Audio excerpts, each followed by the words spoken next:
Hello, good morning, Senior Pride here. This morning I'm going to discuss something that has an argument that's kind of been taking place for decades. The genetics versus behavior argument. Now, a lot of people believe one or the other, and then there's lots of us that realize that kind of both play into aging. But it has been going on for decades, and there is a great deal of evidence that behavior really can impact outcome in a lot of ways, and it's a strong indicator of outcome. So for me personally, I'm kind of on the 75-80% behavior, 20-25% genetics. What am I talking about? I'm talking about the fact that for many people, it's this belief that, well, you get older, as you're aging, your genetic profile kind of plays into everything, and you have really no power to alter your outcome, to create a healthy, wonderful aging experience. For people who are more on the behavior side, it's a belief that you can impact your outcome. You can change things that are happening. From people who understand that both kind of interplay, it's more like, yes, genetics may have an impact, they may affect things, but you have the power within that context to create a healthy outcome. Now, I'm going to give you, first of all, an example from my own life. When I was in my mid to late 40s, my hearing started to disappear, and I had always had fantastic hearing, like too good. It used to annoy me. But something was going on, and I had a service dog for my site, ironically, he started going out of his training to let me know that I was missing things. And my sweet Clifford, well, he clued me in. So at that time, I was living a little bit outside of Edmonton. To be honest, I was living in a really creepy place in Alberta, an unpleasant place, Fort McMurray. And if for anybody from Fort McMurray, I apologize. But I decided to wait until I moved back to Edmonton to get my hearing tested. And when I did, it turned out at that time that I had mild hearing loss, which has since progressed. It's easy to say, well, Mom's hearing kind of went. My grandmother's, I don't know so well, because one of them I was very young. I was like 6 or 7 or something when she passed. And she died of Alzheimer's. And the other grandmother, well, she didn't die till I was an adult, but she was like 98 or 99 and also had some form of dementia and was also declining quite rapidly. The thing to note is that none of these women particularly understood how to take care of themselves. They weren't raised to understand how to affect their own behavior, affect their own outcome.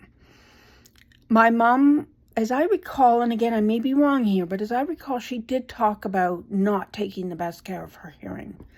I certainly did not. When I was younger, despite knowing that, you shouldn't listen to loud music, you shouldn't turn on things loud, you shouldn't do this, you shouldn't do that, I didn't listen because I was young and stupid. And not that I think that young people are stupid, just that I think that I was. So it's really easy to kind of fall back on, well, Mom's hearing went, I think my grandmother's hearing went for both of them, but you know what? I didn't do the best by my hearing. What I did do, once my beautiful Clifford made me realize that there was something going on, I got it tested, I started wearing hearing aids. Now I do all the right stuff. Is it too late? No, not really. And yes, my hearing is definitely going. It's getting worse and worse. In fact, it's overtaken my sight. And if it weren't for the hearing aids, that would be it. But is it just genetics, or can I still slow the process? I can definitely slow the process by using my hearing aids properly, by taking care of my hearing, with sound and et cetera, et cetera. There's things I can do to affect the outcome. Would I like to go back in time and teach myself a lesson? Absolutely. And that's where we get to how behavior affects or impacts outcome. So there's other things. A lot of people think that, for instance, we all just gain gobs of weight as we get older. There is some slowing for most people. There is some slowing of the metabolism. Absolutely, there are things that change. The body changes. Does that mean we have to become obese? No, absolutely not. We have the power to control what we eat. We have the power to control our movement, our physical movement. We have the power to do things that help our body maintain a healthy weight. That includes sleeping properly. For me, I've started taking valerian root because my sleep was off. And you know what? That throws everything in your body off. We need sleep. We have the power to control how we age. No, we can't completely control it. I have neuropathy. It's not going to go away, but I can certainly reduce the effects of it through exercise, physical movement. Our bodies are meant to move. Ice, amazing thing. Again, what I eat. Yes, I don't have complete control over what I eat. I live in a facility where, honestly, some of the foodstuffs are contraindicated for pain. Do I have to indulge in all those things? No, absolutely not. I have to eat some of them to get enough calories. It's ironic, but yeah. But I don't have to eat the things that are going to cause me the worst problems. For me, I was vegetarian. Before that, I was vegan. When I moved here, I realized that I was not going to get enough protein unless I did something that I really didn't want to do and become pescatarian. But I have, and over the last few years, I've actually found that being pescatarian has increased my health. It's made it health better. Now, this place has been surprisingly supportive about me not eating meat, and I am also lactose intolerant, and that's something that's very common among adults generally. But I have actively decided that I'm not going to do things that are going to harm me because lactose is quite problematic for me. They have again been quite supportive and provide me with enriched soy milk. So there are things we can do. So even in an environment where you really have no control over your foodstuffs, you can still kind of take control if you speak up. Not in every environment, absolutely not. As I've said before, this place is not always the most accommodating, but the kitchen has been surprisingly accommodating. Do I see people doing things that may actively to cause them to decline? Yes, I do. I see folks taking 3 desserts and not really eating vegetables, not really eating the kinds of things that might provide nutrients. Now, do we have power to change our health? Absolutely. I had a diagnosis of osteoporosis, took it upon myself to start weight training, increased my stretching, did all these kinds of things. I have significantly reduced the impact of the osteoporosis. I'm now at less than 10% risk. That is really, I took control. And we can take control. It doesn't mean that we can eradicate everything we're genetically predisposed to. We don't know when we're going to die. Let's face it, it's going to happen. We don't have complete control. What we do have is the power within that genetic profile to control what we can, and that can be significant. So I've seen people take control, just decide that they are not going to have an unhealthy, discouraging aging, and I've seen people just give up. And there is a difference. When you take control, when you look at what you're eating, when you maintain physical exercise and lots of movement, when you reduce the amount of medications you're on, and I'll get to that in a minute, you have the power to change things. Medication. Most of the medications we take nowadays are actually very problematic. Sometimes what they're doing is more problematic than what they're supposed to help. A lot of the medications we take can impact cognitive abilities. They can do it in the immediate, so you feel kind of fuzzy, groggy, you feel kind of confused, and they can do it in the long term. They are linked. Many medications are linked to dementias, including Alzheimer's and other forms of dementia. We know they're problematic. When you are deciding to take medication, start doing the research. Your doctor may not know everything, or they may just not tell you. For me, as a female in my 60s, I find that doctors discount me quite easily. It's like, yeah, she's an old woman. And, it's usually the male doctors, let's face it. But, yeah, there's this perception that she's female, she's older, and nothing she says matters.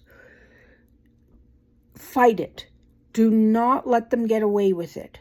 If you think or you're concerned that they are trying to put you on a medication or a dose of a medication that will be problematic, speak up. Refuse. You have the right to refuse. There are lots of things we can do environmentally, behaviorally, to change things that don't require medication.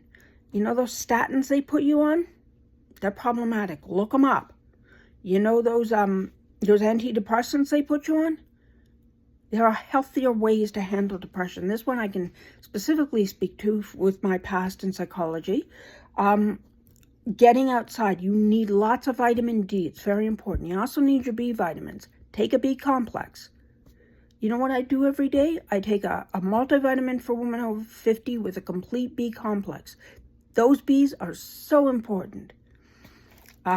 Physical activity, again, regular exercise decreases depression. It increases the chemicals that help you to feel good. Now, there's things that people do that because they feel good and they're kind of short term and they're problematic. And the big one is sugar. A lot of people kind of overindulge in sweets because there's that momentary high. Unfortunately, it's very addictive. It is very controlling. A lot of the foods we eat nowadays have been imbued with sweeteners and sugars and things that are very dangerous. Try to get as far away from that as you can. No, in our society, if you're like me and you're living either in a facility or you don't have the money to buy all organic, all natural items, you're going to meet sugar, and sweeteners. But it doesn't mean that you have to add to that. Try to reduce it every way you can. Try to increase your proteins in healthy ways. There is an issue for most of the fish that most of us can afford to buy, there's mercury. So you have to, again, be thoughtful about what you're buying. But it does have a lot of healthy vitamins. Those omegas, they're important. All that stuff changes it. Yes, depression is painful, it's problematic, it can really overwhelm and take control of your life, but you can take control of it. Do the things that will keep you healthy. Eat right, exercise, get outside, get lots of sunlight when you can. If you're from a place like Edmonton, get it while you can, because in the winter it ain't coming, and those are long winters. But do it. Take a vitamin D supplement if you need to. It's worth it. For me, I drink an enriched soy milk. Keeps me healthy. It also adds calcium to my body, which I need. And for that matter, I take a calcium supplement, 1,200 milligrams a day, with 1,000 IUI of vitamin D. Supplements aren't the answer, absolutely not. But they are one way of getting some of those things we may not be able to get otherwise. And the big one, and this is the one that everybody comes back to, even the people who really don't know a lot seem to know this: physical movement. We need to keep our bodies in motion. The more movement we get, the healthier we feel. And I don't mean just physically, I mean mentally, I mean emotionally, I mean cognitively. Physical movement is so important. If we're sedentary, everything declines. And that's where the behavior comes in. We have so much power to keep ourselves moving. I'm often told by folks around here that I'm so lucky because I'm not slowed down, I'm not bent over, I'm not doing all the things that they would expect. Well, of course not. I'm physically active. I keep my body in shape. It really does help. I don't sit all the time. I don't eat sweets. Sure, I have them occasionally. I've had the occasional piece of pie. I'm not completely insane. But you know what? That's the occasional treat is different than living on the stuff. Take care of yourself, and your body and your mind will respond. And with that, I say, behavior, my friends. This is water, filtered water, not the bottled kind. Can't afford that. But I bought a filter. I filter it out. Think about it. Sweet dreams.